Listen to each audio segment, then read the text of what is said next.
Welcome to S6 TV Telugu news బులెటిన్ల ముందుగా headlines. April మొదటి వారంలో మెగా డిఎస్సి సీఎం చంద్రబాబు కీలక ప్రకటన.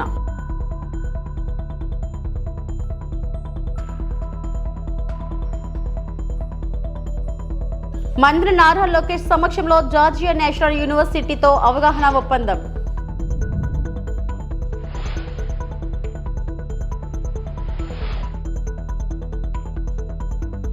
₹20,000 లంచం తీసుకుంటూ ఏసీబీకి చిక్కిన పిఠాపురం రూరల్ ఎస్ఐ గుణశేఖర్.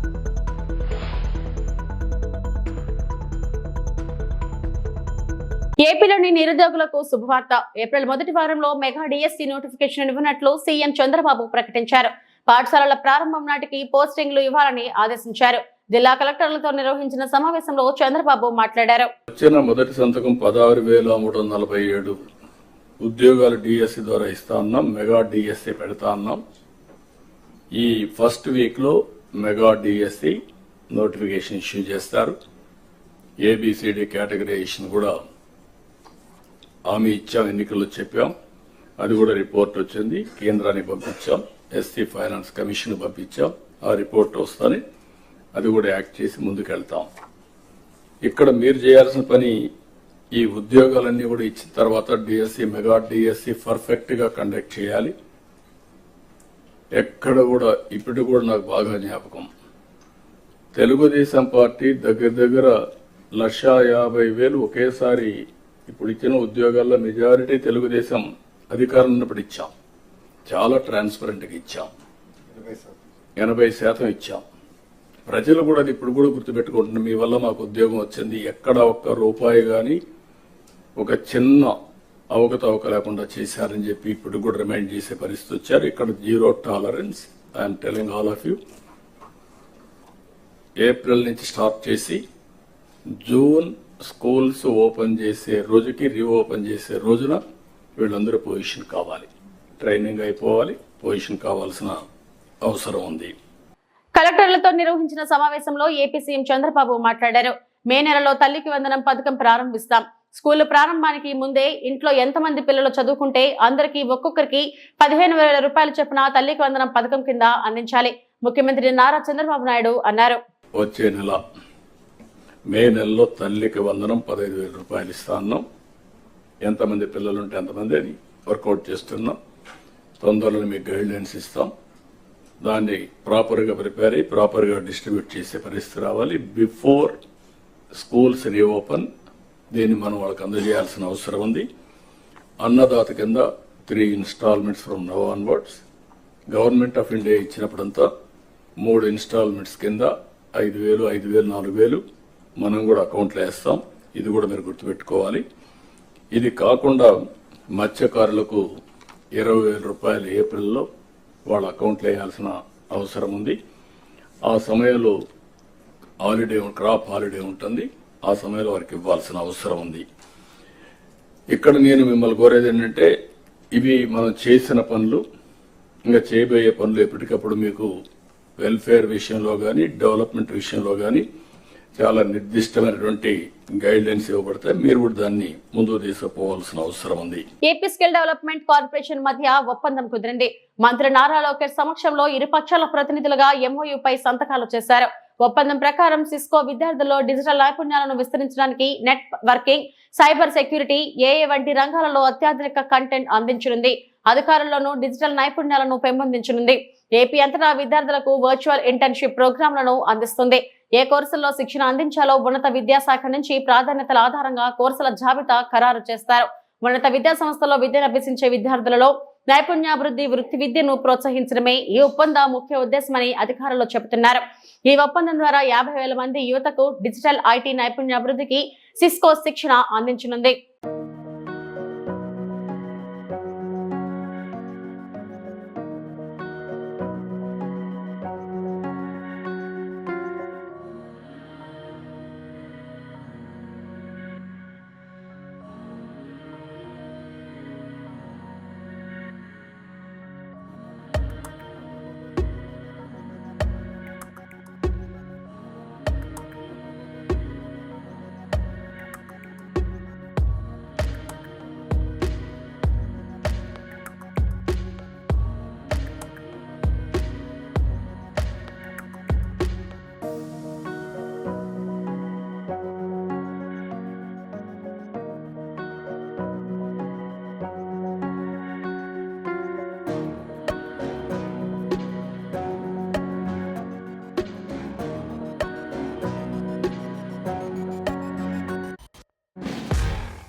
ప్రతిష్టాత్మక ఇంటర్నేషనల్ యూనివర్సిటీ ఏర్పాటుకు జార్జియా నేషనల్ యూనివర్సిటీ ఏపీ ప్రభుత్వంతో ఒప్పందం కుదుర్చుకుంది. రాష్ట్ర విద్య, ఐటీ, ఎలక్ట్రానిక్స్ శాఖల మంత్రి నారా లోకేష్ సమక్షంలో జార్జియన్ నేషనల్ యూనివర్సిటీతో అవగాహన ఒప్పందం కుదిరింది. ఉండవల్లి నివాసంలో జరిగిన కార్యక్రమంలో జీఎన్యూ, ఏపీ ప్రభుత్వ ప్రతినిధులు ఎంఓయూపై సంతకాలు చేశారు. ఒప్పందం ప్రకారం ఉత్తరాంధ్రలో ఇంటర్నేషనల్ యూనివర్సిటీ స్థాపించడానికి జీఎన్యూ సుమారు 1300 కోట్లు పెట్టుబడి పెడుతుంది. ఈ ఒప్పందంతో గ్లోబల్ ఎడ్యుకేషన్ ఎకోసిస్టమ్ అభివృద్ధి చెందడంతో పాటు 500 మందికి ఉపాధి లభిస్తుంది.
గత ఏపీ ప్రభుత్వ హయాంలో చేపట్టిన రీసర్వేలో చాలా తప్పులు జరిగాయని రెవెన్యూ శాఖ మంత్రి అనకాని సత్యప్రసాద్ తెలిపారు. సచివాలయంలో జరుగుతున్న కలెక్టర్ సమావేశంలో ఆయన కీలక సూచనలు చేశారు. మొత్తం 2,79,000 ఫిర్యాదులు అందగా గ్రామ సభల ద్వారా 95% పరిష్కరించామని తెలిపారు.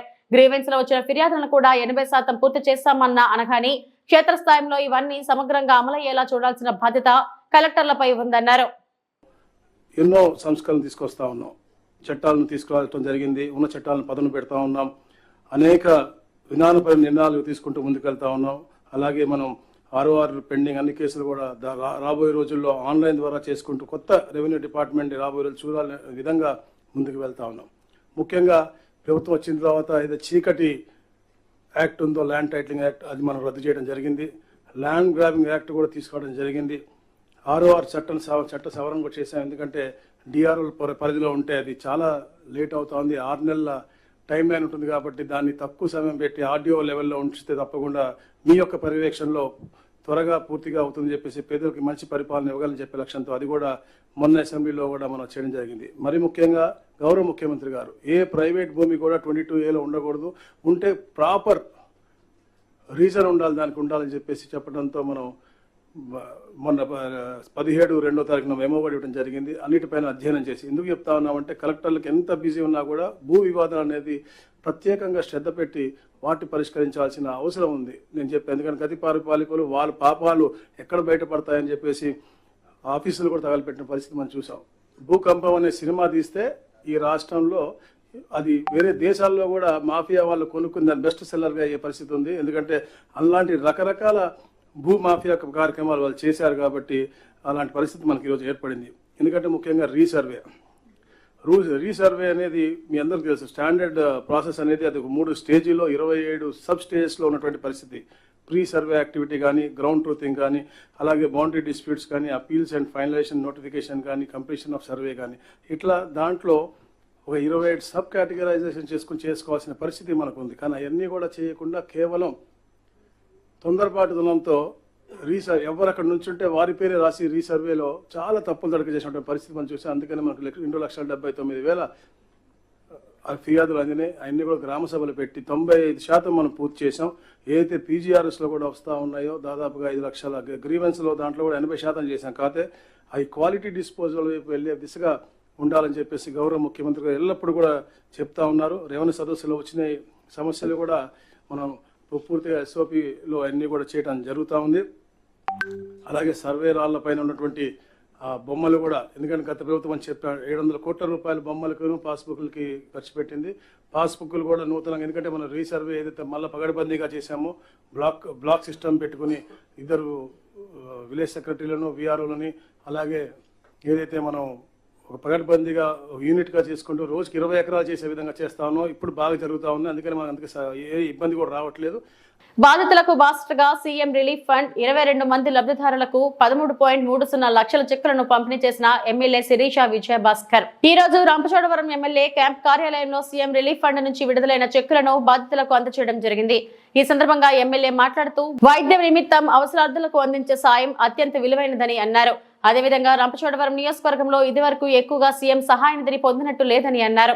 నేను ఎమ్మెల్యేగా ఎన్నికైన నాటి నుండి ఇప్పటి వరకు 30 మంది లబ్ధిదారులకు 35 లక్షల రూపాయలను అందించినట్లు వెల్లడించారు. ఈ కార్యక్రమంలో నియోజకవర్గ తెలుగు యువత అధ్యక్షులు మఠం విజయభాస్కర్, తెలుగుదేశం పార్టీ మండలాల అధ్యక్షులు మరియు నాయకులు పాము అర్జున్, పల్లాల వెంకటరమణారెడ్డి, కారం సురేష్ బాబు తదితరులు పాల్గొన్నారు.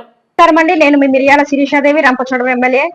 అసెంబ్లీ పూర్తి చేసుకున్న తర్వాత కాన్స్టిట్యున్సీలోకి వచ్చి ప్రజల సమస్యల నిమిత్తం ఈ రోజు హెడ్ క్వార్టర్ లో ఉన్నటువంటి పార్టీ ఆఫీస్ లో ప్రజలందరూ కూడా అందుబాటులో ఉండడం జరుగుతూ ఉంది. ఈ రోజు ప్రధానంగా 22 చెక్కులు సీఎం రిలీఫ్ ఫండ్ నుంచి ఎవరైతే అనారోగ్య సమస్యలతో ఉన్నారో, ఒక చంద్రబాబు నాయుడు గారు అదేవిధంగా ఎన్టీ రామారావు గారు ఒక కుటుంబానికి ఒక పెద్దగా తన బాధ్యత ఏ విధంగా అయితే నెరవేరుస్తానని మాట ఇచ్చారో దాని ప్రకారంగా అనారోగ్యానికి గురైన ప్రతి కార్యకర్తకి ప్రతి వ్యక్తికి కూడా ఎవరైతే మన పేరు మీద అప్లై చేసుకున్నారో సహాయ నిధి కోరుతూ వాళ్ళందరికీ కూడా మనం ఎమ్మెల్యే అయినప్పటి నుంచి వస్తూనే ఉన్నాయి. ఈ రోజు ప్రధానంగా ఈ నెల రోజుల్లో 22 చెక్కులు రావడం జరిగింది. 19,29,000 రూపాయల చిల్లర డబ్బులు ఈ రోజు ఎవరైతే బాధితులు ఉన్నారో అనారోగ్యం గురైన వాళ్ళ యొక్క ఖాతాల్లోకి కూడా చెక్కుల రూపంలో జమ చేయడం జరుగుతూ ఉంది.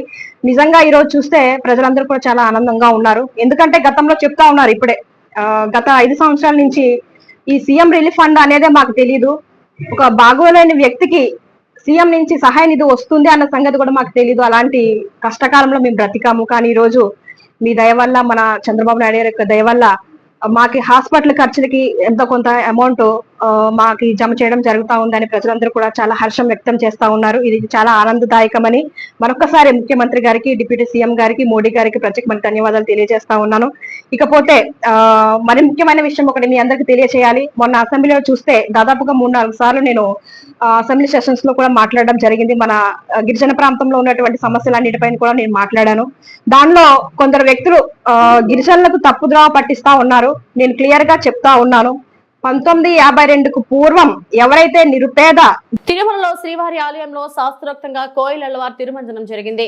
ఈ తిరుమంజనం కార్యక్రమంలో TTD chairman BR Naidu, board సభ్యులు, అధికారులు, సిబ్బందితో కలిసి ఆలయాన్ని శుద్ధి చేసి సుగంధ పరిమళ జలాన్ని ఆలయం అంతటా ప్రోక్షణ చేశారు.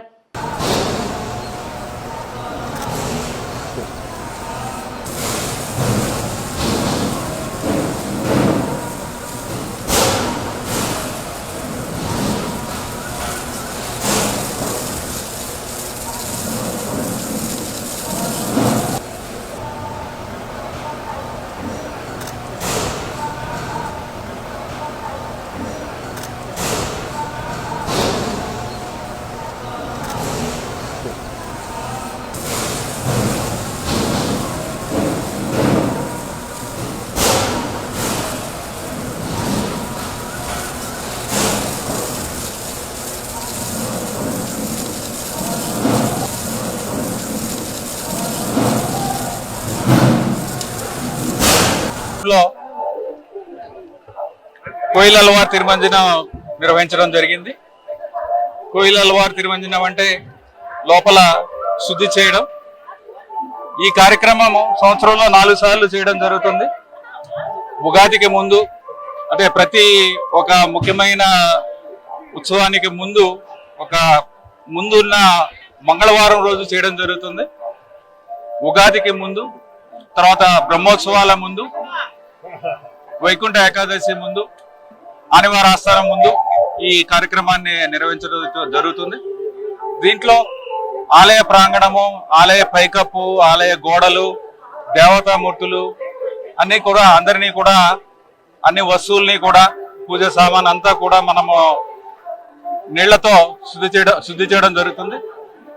ఈ సమయంలో స్వామివారి మూలమూర్తికి వస్త్రం కప్పి ఈ కార్యక్రమం అయిన తర్వాత సుగంధ ద్రవ్యాలతో ఆలయం మొత్తం కూడా సంప్రోక్షణ చేయడం జరుగుతుంది. ఈ సంప్రోక్షణ అయిన తర్వాత ప్రత్యేక పూజల ద్వారా ఆగమ శాస్త్రం ద్వారా ప్రత్యేక పూజలు స్వామివారికి నిర్వహించడం జరుగుతుంది. నైవేద్యం సమర్పించడం జరుగుతుంది. ఈ కార్యక్రమంలో చైర్మన్ గారు, బోర్డు సభ్యులు అందరూ కూడా, అలాగే అధికారులు, నేను ఈఓ, అలాగే అడిషనల్ ఈఓ గారు, జేఈఓలు అందరూ అధికారులు కూడా ఈ కార్యక్రమాన్ని చాలా నిర్విఘ్నంగా నిర్వహించాము. ధన్యవాదాలు.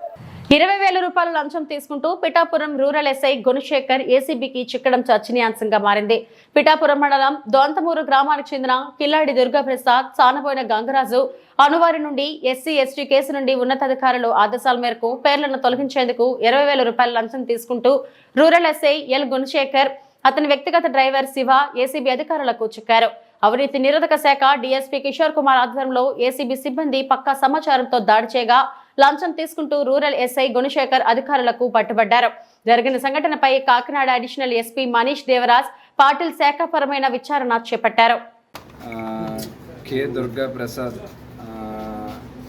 పి దొంతమూరు గ్రామానికి చెందిన కె దుర్గాప్రసాద్, అదేవిధంగా వాళ్ళ రిలేటివ్ అయిన ఎస్ గంగరాజు మీద 28/10/24 తేదీన ఒక ఎస్సీ/ఎస్టీ కేసు రిజిస్టర్ చేయడం జరిగింది. ఆ కేసు ఇన్వెస్టిగేషన్ పరిధిలో భాగంగా Lanka Gunasekhar SI Pithapuram rural police station అతను ఆ కేసును మేము హైయర్ ఆఫీసర్ చెప్పి దాన్ని ఫాల్స్ కేసుగా రిఫర్ చేస్తాము అనే దీంతో ఈ కంప్లైనెంట్ అదేవిధంగా వాళ్ళ బ్రదర్ దగ్గర నుంచి ఇద్దరి దగ్గర నుంచి ఒక్కొక్కరి దగ్గర 10,000 టోటల్ 20,000 డిమాండ్ చేయడం జరిగింది. ఆ డిమాండ్ చేసిన తర్వాత ఎవరైతే ఎస్ఐ గారు ఉన్నారో అతను కంటిన్యూస్గా కంప్లైంట్ డిమాండ్ చేస్తున్నారు. ఆ కంప్లైనెంట్ అతనికి ఏదైతే బ్రైబ్ అమౌంట్ ఇవ్వడం ఇష్టం లేక మమ్మల్ని అప్రోచ్ అయ్యారు. ఈరోజు కూడా ఎస్ఐ గారు అతనికి కాల్ చేయడం జరిగింది. అతను ఎవరైతే కంప్లైంట్ దుర్గాప్రసాద్ ఉన్నారో మమ్మల్ని అప్రోచ్ అయ్యారు. మేము ప్లాన్ చేసి అరౌండ్ 9:30 ఆ టైం అప్పుడు కంప్లైనెంట్ ఎస్ఐ గారి యొక్క ఇన్స్ట్రక్షన్స్ మీద అతని ప్రైవేట్ డ్రైవర్ అయిన నల్లా శివ గారికి ఆ అమౌంట్ ఇవ్వండి అని చెప్పారు కంప్లైనెంట్కి. ఈ కంప్లైనెంట్ వెళ్ళి నల్లా శివ గారికి ఆ అమౌంట్ ఇవ్వడం జరిగింది. మేము అది అయిన తర్వాత ఈ రైడ్ చేసి రెడీ హ్యాండెడ్గా పట్టుకోవడం జరిగింది. ఆ ఏదైతే టైడ్ అమౌంట్ 20,000 నల్లా శివ ప్రైవేట్ డ్రైవర్ దగ్గర నుంచి రికవరీ చేయడం జరిగింది. ఈరోజు ఎస్ఐ గారు అయిన గుణశేఖర్, అతను డ్రైవర్ అయిన నల్లా శివ గారిని ఇద్దరిని కూడా అదుపులోకి తీసుకోవడం జరిగింది. ఫర్దర్ ఫార్మాలిటీస్ కంప్లీట్ చేసి జ్యుడిషియల్ రిమాండ్కి వాళ్ళని పంపించడం జరుగుతుంది. పీపుల్ అందరికీ రిక్వెస్ట్ ఏంటంటే ఎవరైనా సరే గవర్నమెంట్ అఫీషియల్స్ ఎవరైనా బ్రైబ్ అమౌంట్ డిమాండ్ చేస్తే మాత్రం ఇమీడియట్గా ఏసీబీ అఫీషియల్స్ని ఇంప్రూవ్ అవ్వమని చెప్పి అందరినీ కూడా రిక్వెస్ట్ చేయడం జరుగుతుందండి. Thank you. దక్షిణ కాశీగా పేరుగాంచిన శ్రీకాళహస్తీశ్వర స్వామివారి దేవస్థానానికి కంచి పీఠాధిపతి శ్రీ జగద్గురు ఆది శంకరాచార్య శ్రీ శ్రీ శ్రీ శంకర విజయేంద్ర సరస్వతి స్వామీజీ గారు ఈ రోజు ఉదయం స్వామి అమ్మవార్ల 3వ కాల అభిషేకానికి దేవస్థానానికి విచ్చేశారు. కంచి పీఠాధిపతి స్వామీజీ వారిని దేవస్థానం కార్యనిర్వహణాధికారి టి బాపిరెడ్డి స్వాగతం పలికి శ్రీ జ్ఞాన ప్రసూనాంబ సమేత శ్రీకాళహస్తి స్వామివారి అభిషేక సేవలో కంచి పీఠాధిపతి స్వామీజీ వారు పాల్గొన్నారు. అనంతరం శ్రీ మేధా గురు దక్షిణామూర్తి సన్నిధానం వద్ద శ్రీ కంచి పీఠాధిపతి శ్రీ జగద్గురు ఆది శంకరాచార్య శ్రీ శ్రీ విజయేంద్ర సరస్వతి స్వామీజీ వారిని శేష వస్త్రంతో సత్కరించి శ్రీ జ్ఞాన ప్రసూనాంబ సమేత శ్రీకాళహస్తి స్వామివారి తీర్థ ప్రసాదాలను చిత్రపటాన్ని అందజేశారు.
పవన్ కళ్యాణ్ స్ఫూర్తితో తుమ్మలపల్లి రమేష్ సొంత ఖర్చులతో నిర్విరామంగా జగ్గంపేటలో డొక్కా సీతమ్మ క్యాంటీన్ నిర్వహణ. ప్రతి మంగళవారం కాకినాడ జిల్లా జగ్గంపేట నియోజకవర్గ కేంద్రమైన జగ్గంపేటలో జనసేన పార్టీ ఇన్ఛార్జ్ మరి Satyanarayana Bhupathi charitable trust chairman Tummalapalli Ramesh ఆధ్వర్యంలో పాత పోలీస్ స్టేషన్ వద్ద డొక్కా సీతమ్మ ఉచిత క్యాంటీన్ ను నిర్వహిస్తున్నారు. ఈ డొక్కా సీతమ్మ క్యాంటీన్ ప్రతి మంగళవారం ఉదయం 11 గంటల నుంచి మధ్యాహ్నం వరకు అన్నదానం జరుగుతుంది. పేదలు ఇతర ప్రాంతాల నుంచి జగ్గంపేట పని మీద వచ్చేవారు, చిన్న చిన్న వ్యాపారులు భోజనం స్వీకరించడం జరుగుతుంది. డొక్కా సీతమ్మ క్యాంటీన్ కు జగ్గంపేట జనసేన ఇన్ఛార్జ్ తుమ్మలపల్లి రమేష్ హాజరై స్వయంగా పేదలకు భోజనం వడ్డించారు. ఈ సందర్భంగా రమేష్ మాట్లాడుతూ ఆంధ్రప్రదేశ్ రాష్ట్ర ఉప ముఖ్యమంత్రి కొణిదెల పవన్ కళ్యాణ్ స్ఫూర్తితో గత ఎన్నికల అనంతరం నుండి జగ్గంపేట టౌన్ లో సొంత ఖర్చులతో శ్రీ డొక్కా సీతమ్మ అన్నదానం కార్యక్రమం నిర్వహిస్తున్నామని అన్నారు. కార్యక్రమంలో సూరంపాలెం బాలు, రజనాల శ్రీను, ఉలిసి ఐరాజు, మాధారపు వీరబాబు తదితరులు పాల్గొన్నారు.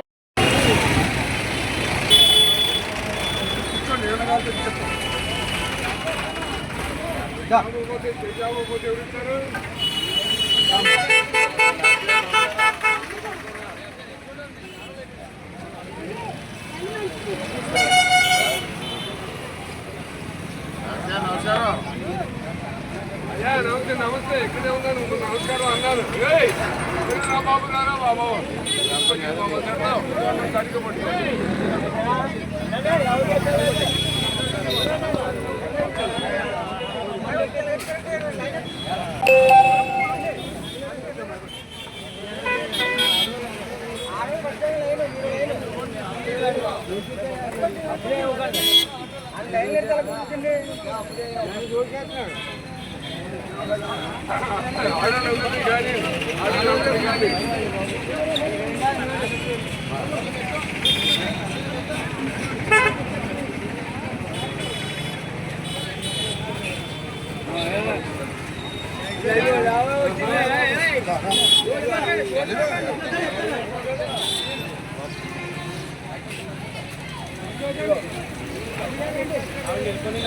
ఇవి ఇప్పటివరకు నా బులెటిన్ అప్డేట్స్. నమస్తే.